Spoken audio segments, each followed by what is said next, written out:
B.Ed। आज हम बात करेंगे EPC 4 के बारे में, जिसका क्या नाम है understanding the self. Last time हमने बात की थी कि अंडरस्टैंडिंग मीन्स, अंडरस्टैंडिंग के बारे में जब हम बात करते हैं तो हम लोग क्या देखते हैं, किसके बारे में बात हो रही है, सेल्फ के बारे में बात हो रही है। यानी कि मुझे स्वयं के बारे में समझना है, स्वयं के बारे में हम क्या बात करते हैं, ये स्वयं की खोज क्या है। ठीक है, पहला हमारा टॉपिक है एक्सप्लोरिंग द सेल्फ, यानी कि खुद के बारे में स्वयं की खोज करना। ठीक है, अब स्वयं क्या है, स्वयं की पहचान करना एक आंतरिक शक्ति है, मनुष्य की एक जीवंत शक्ति है।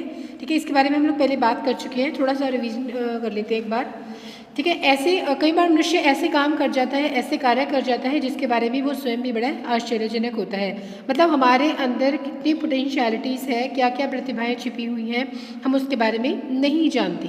ठीक है, तो क्या कहते हैं कि जब भी कोई मनुष्य स्वयं के बारे में बात करता है, हालांकि बड़ा छोटा सा शब्द है स्वयं, लेकिन हमारे इस शब्द के अंदर बहुत कुछ विद्यमान है।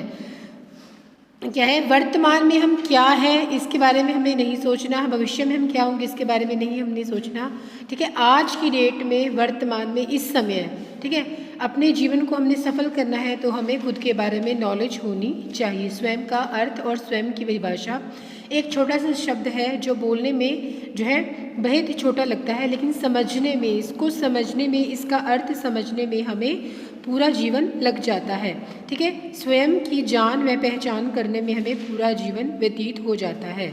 ठीक है, और जब तक हम थोड़े बड़े होते हैं, समझने की कोशिश करते हैं, तब तक क्या होता है कि हम ये करते हैं उसने ऐसा किया, वो ऐसा कर रहा है, उसमें ये कमी है, उसने ऐसे नहीं किया, उसकी ये बात गलत है। हम दूसरों को इवैल्यूएट करना शुरू कर देते हैं, जबकि हम खुद के बारे में जानने की इतनी कोशिश नहीं करते हैं। तो सफलता पाने के लिए क्या अति आवश्यक है? सफलता पाने के लिए सबसे अधिक आवश्यक है हम स्वयं के बारे में जाने, स्वयं की प्रतिभा के बारे में जाने, स्वयं हमारे क्या क्या कमियां हैं उनके बारे में जाने, हम क्या कर सकते हैं, इन सब चीज़ों के बारे में हमें, इन सब बातों के विषय में हम जो है स्वयं को उजागर करें, स्वयं के ऊपर प्रकाश डालें कि हम क्या कर सकते हैं, क्या क्या प्रभु ने हमारे अंदर जो है गुण विद्यमान रखे हैं। ठीक है, इसके बारे में हम बात करते हैं। तो ये जो हमारा है EPC है, इसके अंदर हम जो है हमने कुछ ऑब्जेक्टिव डिस्कस किए थे। स्वयं की खोज करना, स्वयं के बारे में जानना, और जो है स्वयं से सहानुभूति समझना, आत्म अभिव्यक्ति क्या है, इन सब बातों के विषय में जानना।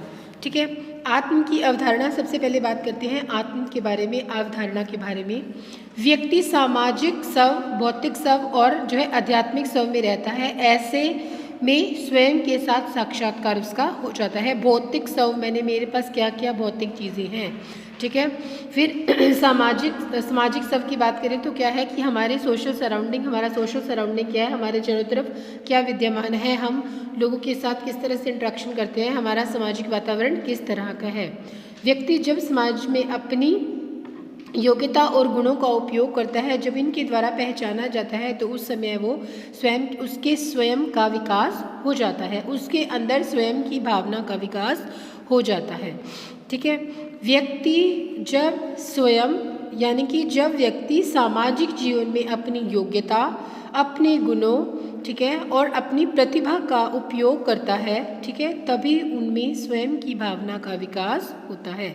यानी कि जब हम अपने बारे में जानना शुरू करते हैं, या हमारे बारे में कोई हमें बताना शुरू कर देता है, या हमारे बारे में कुछ बातें होने लग जाती हैं, तब हमें पता चलता है कि हमारे अंदर क्या क्या प्रतिभाएं, या हमने कोई भी ऐसा काम कर दिया जो कि हमारे नाम को उजागर कर देता है, तो हमें पता चलता है कि हमारे अंदर कुछ प्रतिभाएं या इस तरह की प्रतिभाएं विद्यमान हैं।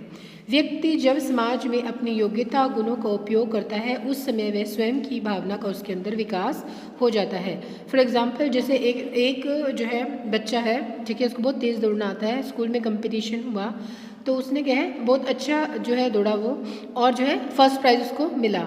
तो अभी तक उसके अंदर ये प्रतिभा थी, लेकिन छुपी हुई थी, वो स्वयं इसके बारे में नहीं जानता था। लेकिन क्या हुआ, जैसे जैसे हम बड़े होते हैं, स्वयं के बारे में जानना शुरू करते हैं, अपनी प्रतिभाओं के बारे में जानना शुरू करते हैं, वैसे वैसे हमें स्वयं के बारे में ज्ञान होना शुरू हो जाता है। महात्मा गांधी जी क्या कहते हैं इसके बारे में? यदि आप परिवर्तन देखना चाहते हैं तो स्वयं से शुरुआत करें। यदि हम अपने बारे में कुछ भी परिवर्तन या संसार के बारे में कुछ भी परिवर्तन चाहते हैं तो पहली शुरुआत हमें स्वयं से करनी होगी। स्वयं अगर हम स्वयं के अंदर परिवर्तन करना शुरू कर देंगे तो दुनिया में परिवर्तन या सभी तरफ हमें परिवर्तन जो है दिखने शुरू हो जाएंगे। ठीक है, इसी तरह क्या कहा गया है, आइजनेक और उनके साथियों ने कहा है कि अनुभव अनुसंधान में स्व का अर्थ मूल से है जो विषय अपने आप में संबंध स्थापित करता है। ठीक है, स्वयं आलपोर्ट कहते हैं स्वयं वह सब कुछ है जिसे हमें जो है अपनी ताकत का अनुभव होता है, जिससे हमें स्वयं के बारे में जो है पता चलता है। सब कुछ वह है जिसे हमें या यूँ कह लीजिए कि अनुभव अनुसंधान में स्व का अर्थ जो है मूल रूप से लिया गया है। इसका अर्थ हमने किससे लिया, मूल रूप से। मूल मीन्स जो उसका आधार है और जो विषय अपने से ही संबंध रखता है। ठीक है, आलपोर्ट क्या कहते हैं, वह सब कुछ वह सब कुछ है जिसे हम तत्काल जिससे हम तत्काल परिस्थिति में हों। ठीक है, यानी कि हम जिस सिचुएशन में अब हैं, जिस परिस्थिति के अंदर हम हैं, उसे ही जो है क्या कहा गया है, तत्काल कहा गया है। इसमें क्या होता है, इसमें आत्म अनुभूतियों में आदर्शवादियों में अरस्तु है, प्लेटो है, सुकरात है। उन्होंने समाज को नई दिशा दे पाए क्योंकि उन्होंने पहले सबके साथ साक्षात्कार किया। और ऐसा ही होता आ रहा है कि जब हम स्वयं के साथ साक्षात्कार कर लेते हैं, स्वयं के बारे में जान लेते हैं, तभी हम जो है दुनिया में समाज में कोई भी परिवर्तन जो है लाना चाहिए, तभी हम दिखा सकते हैं। पहले तो स्वयं के अंदर परिवर्तन होना बहुत ज़्यादा ज़रूरी है। ठीक है जी, अब है आत्म के बारे में। अगर हम आत्म अवधारणा की बात करें या स्व की बात करें, दोनों एक ही बात है। ठीक है, इसी तरह जो है रूसो ने कहा है कि आत्म अभिव्यक्ति को शिक्षा जो है इस तरह की, जो जब हम आत्म अभिव्यक्ति के बारे में बात करें तो शिक्षा हमारे इस तरह की होनी चाहिए जो हमारा स्वयं से परिचय कराए।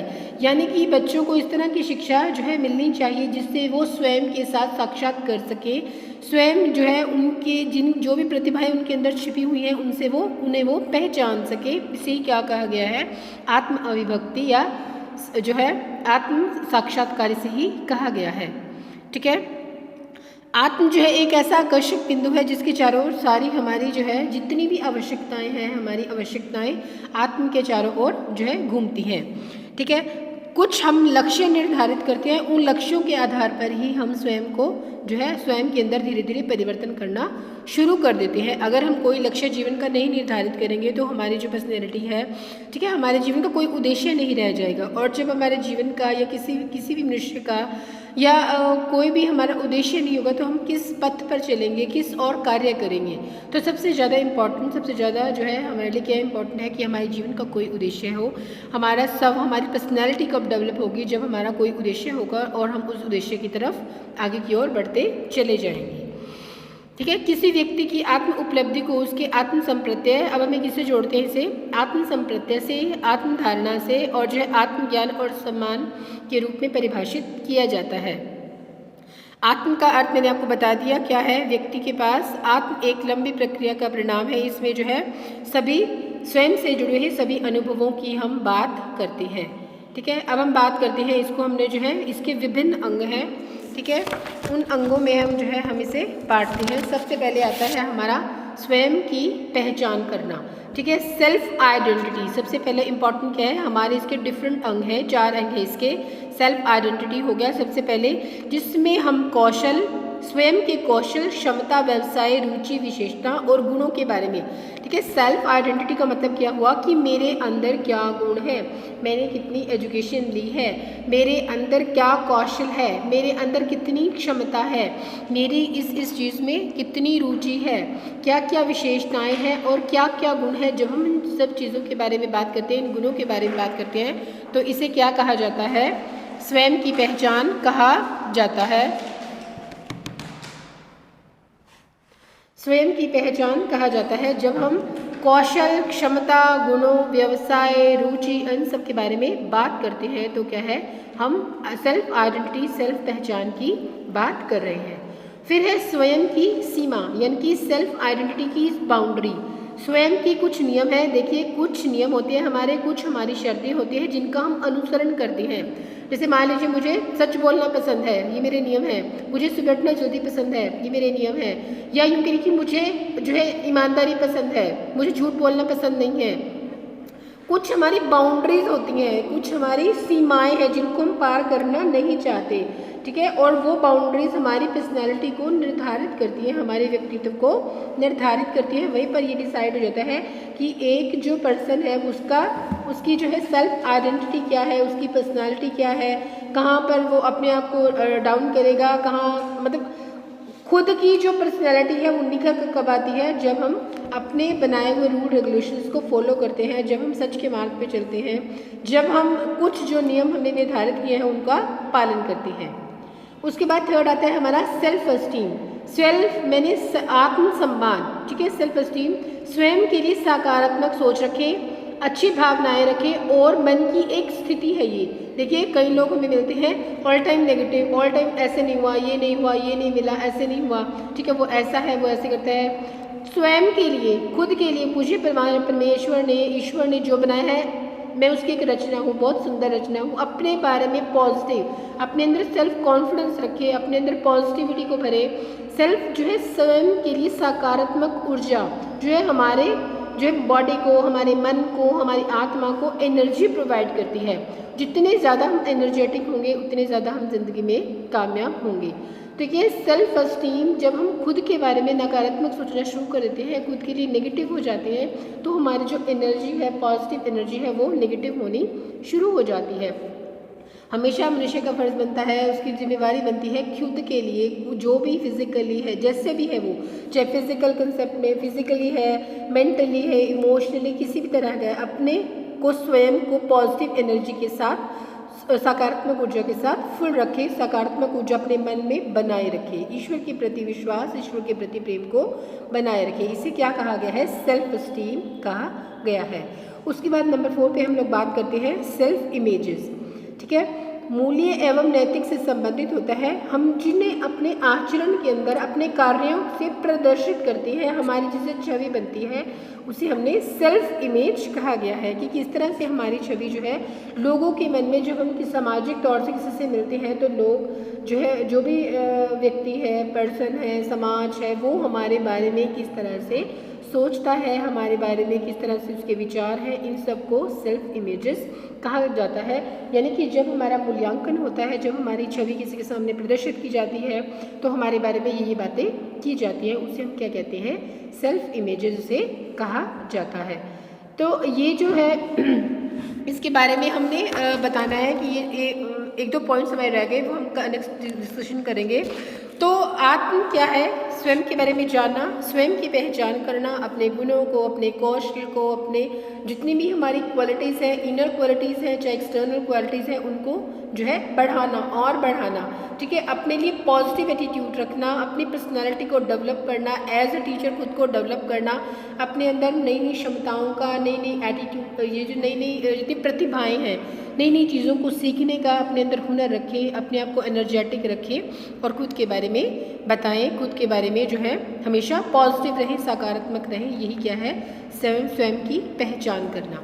अपनी पहचान के बारे में हम एक पहलू लिखेंगे अपने किसके बारे में? फिजिकल के बारे में, शरीर के बारे में, ठीक है। उसके बाद लिखेंगे अपने मानसिक के बारे में, उसके बाद अपनी रुचियों अभिरुचियों के बारे में, ठीक है। ये था हमारा आज का कंसेप्ट, जिसमें हम क्या बताएंगे? आत्म क्या है, सेल्फ क्या है, सेल्फ के कौन कौन से अंग हैं, हमें किस तरह से पॉजिटिव रहना चाहिए, ठीक है जी। उम्मीद है आप लोगों को ये APC4 जो है समझ में आ रहा होगा। इसमें हमने सिर्फ स्वयं के बारे में बताना है, अच्छे से बताना है और पॉजिटिव एनर्जी के साथ लिखना है।